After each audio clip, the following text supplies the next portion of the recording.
Nah saudara, saya akan melanjutkan sesi yang kedua tentang neraka saudara.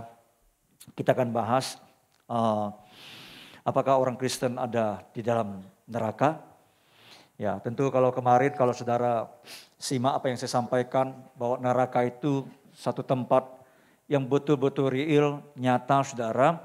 Walaupun ya kita belum ke sana, tapi firman Tuhan sudah menggambarkan begitu jelas kepada kita bahwa itu tempat siksaan, tempat penderitaan, ya tempat kegelapan yang paling gelap saudara. Bukan hanya itu, ya bukan hanya tempat siksaan, bukan hanya tempat penderitaan, ya tapi tempat penyiksaan, tempat penderitaan selama-lamanya. Saya sudah berikan gambaran kepada saudara, ya kalau mungkin orang yang belum percaya, ya orang yang belum lahir baru, dan orang yang mati dalam dosanya saudara, maka dia akan dilemparkan ke neraka. Mungkin dia sudah menjalankan penghukuman setahun, 10 tahun, 100 tahun, 1000 tahun, 10 juta tahun, mungkin 1 miliar tahun. Ketika dia menoleh ke belakang ya dari tempatnya, dia melihat sudah 10 juta, sudah 1 miliar tahun dia ada di neraka. Ya. Tapi ketika dia melihat kenyataannya, 1 miliar tahun itu dia hanya sebuah titik. Dan ketika dia mengarahkan matanya ke depan, ternyata ada sebuah garis penderitaan yang tidak ada ujungnya yang harus dihadapi. Disitulah letak namanya putus pengharapan saudara. Ya, saya berharap saya mengajarkan ini bukan untuk menakut-nakuti saudara, tapi supaya sungguh-sungguh menyadari bukan hanya untuk diri kita, tapi untuk orang banyak yang belum mengenal Yesus, yang belum membuka hatinya untuk Yesus. Saudara dan saya punya tanggung jawab untuk memberitakan Injil kepada mereka saudara. Sebab Alkitab berkata Injil adalah kekuatan Allah yang sanggup menyelamatkan. Kalau mereka belum mendengarkan Injil, saudara mesti beritakan Injil. Beritakan firman Tuhan kepada mereka. Bahwa Yesus sudah mati bagi mereka saudara. Tidak peduli mereka sudah beragama atau tidak saudara. Saudara wajib untuk memberitakannya saudara. Saya setiap hari memberitakan Injil kepada orang-orang. Ya, saya pakai Facebook. Ada sekitar 4.000 lebih anggota orang-orang yang terhubung dengan saya. Setiap hari tentu ada ulang tahun.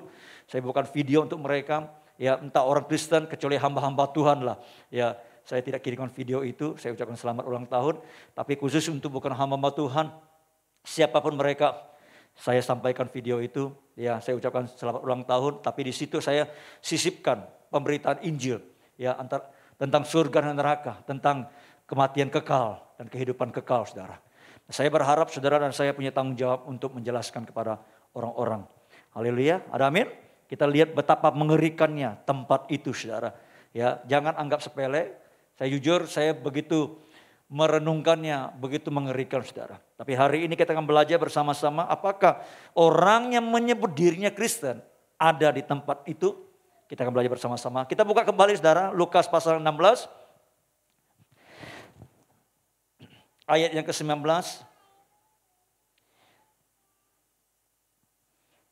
Saya berharap saudara tidak bosan mendengarkan perikop ini saudara. Minggu depan saya akan menjabarkan lagi perikop ini tentang orang kaya dan Lazarus yang miskin ini saudara. Saya akan bacakan buat saudara dari ayat pertama, dari ayat 19 ya sampai ayat 31.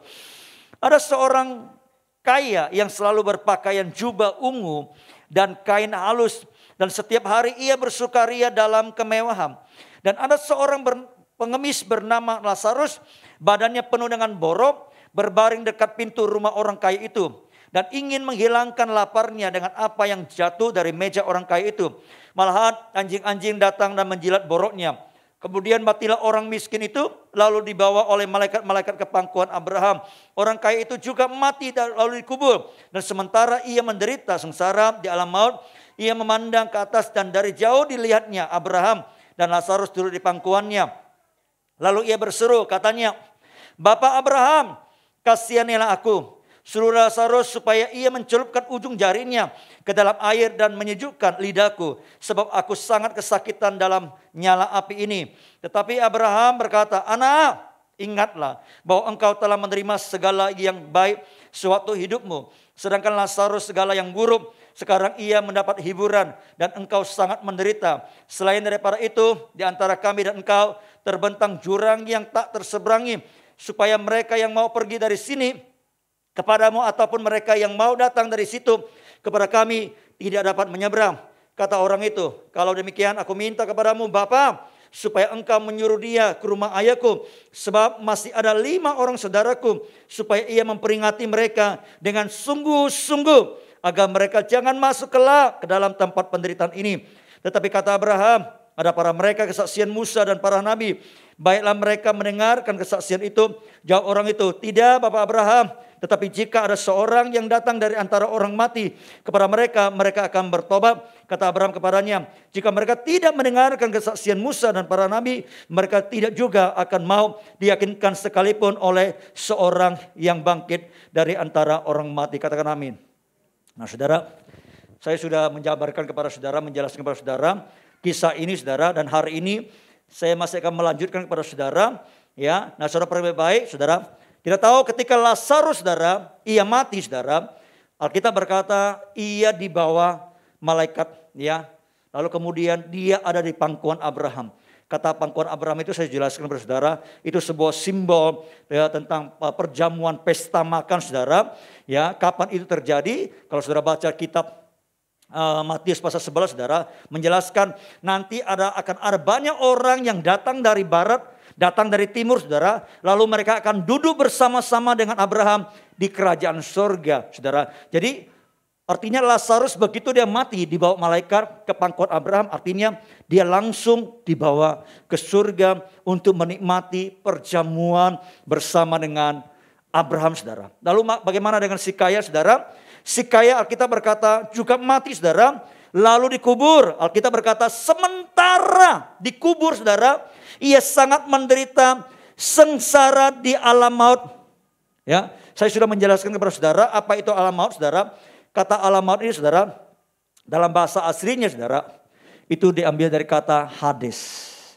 Ya, kalau bahasa Ibraninya disebut Sheol, ini bahasa Yunania disebut Hades. Sama-sama katakan Hades. Apa artinya Hades? Hades itu artinya ada beberapa macam saudara. Ada kuburan, ada situasi kematian, ya, tapi juga disebut sebagai neraka saudara. Jadi ketika saya membaca ulang kembali ayat-ayat ini saudara, ada sesuatu yang mengganjal di hati saya. Beberapa minggu lalu saya sampaikan kepada saudara bahwa yang mengakibatkan orang kaya ini, ya, yang terutama dia tidak masuk surga, dia dibuang ke neraka, itu karena namanya tidak tertulis dalam kitab kehidupan. Kenapa bisa seperti itu?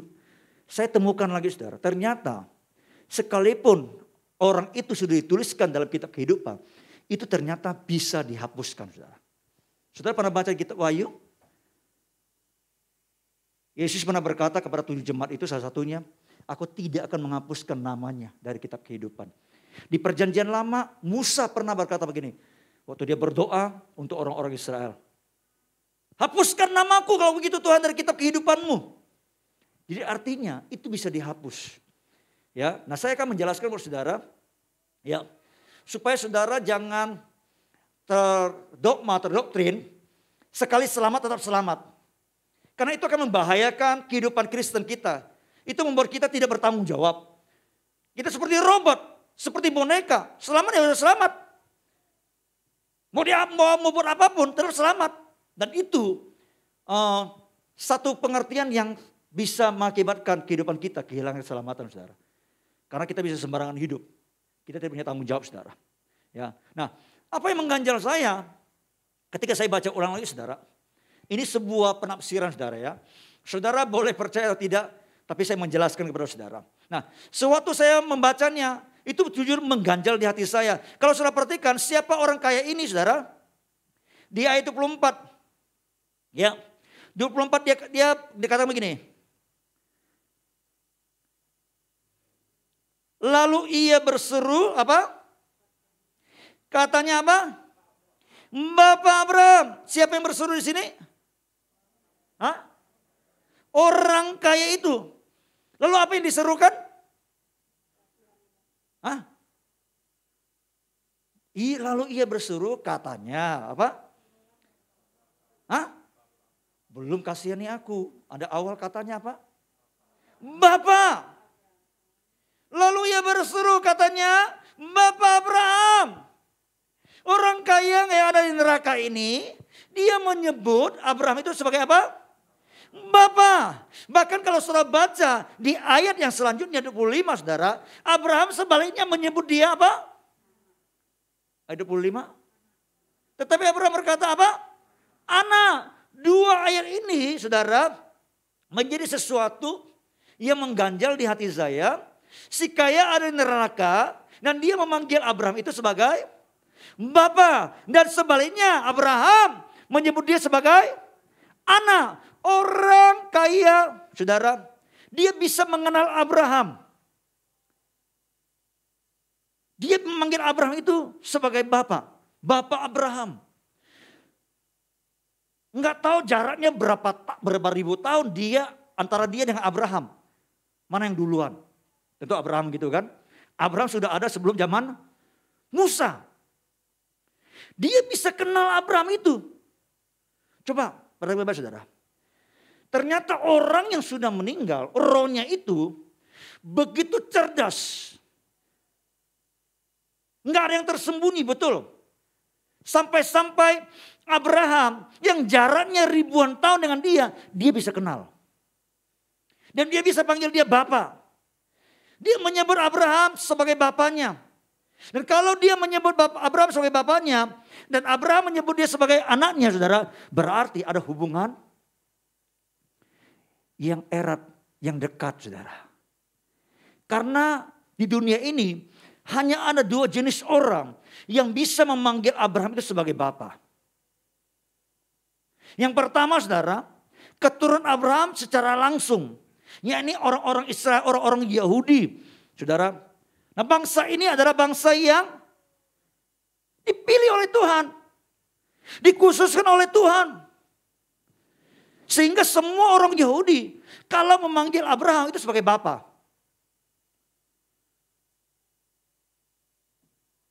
Tapi yang kedua, saudara, orang yang memanggil Abraham sebagai bapa adalah orang Kristen.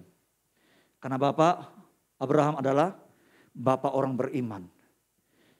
Sehingga kalau dulu kita di sekolah minggu, ada sebuah nyanyi lagunya, dia bernyanyi apa? Bapak Abraham mempunyai banyak sekali anak-anak. Apa? Aku anaknya, engkau juga. Kan gitu kan? Berarti setiap orang yang percaya kepada Kristus menyebut Abraham itu sebagai Bapa. Jadi yang bisa memanggil Abraham itu sebagai Bapa hanya dua orang. Dua jenis orang. Itu orang Yahudi dan orang Kristen, saudara. Baik orang Yahudi, orang Israel, maupun orang Kristen adalah sama-sama orang yang Tuhan pilih, Tuhan panggil. Tuhan khususkan menjadi umat Tuhan, saudara. Alkitab berkata orang kaya itu memanggil Abraham sebagai bapa. Berarti